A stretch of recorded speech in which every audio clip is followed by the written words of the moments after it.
17 ang sugatan sa pagsalpok ng isang modern jeep sa poste sa Quezon City.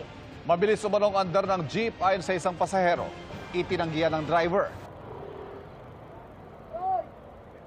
Ay puta. Sumalpok. Umalog ang poste at nagkalasan ng traffic light. Sa iba pang anggulo ng CCTV, makikitang nag-overtake ang pasahero ang isinugod sa Quirino Memorial Medical Center. Pinasok ko ang loob ng jeep kanina.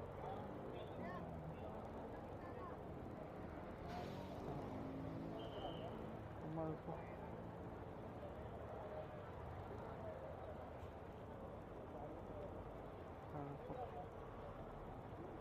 Wow. Sengla.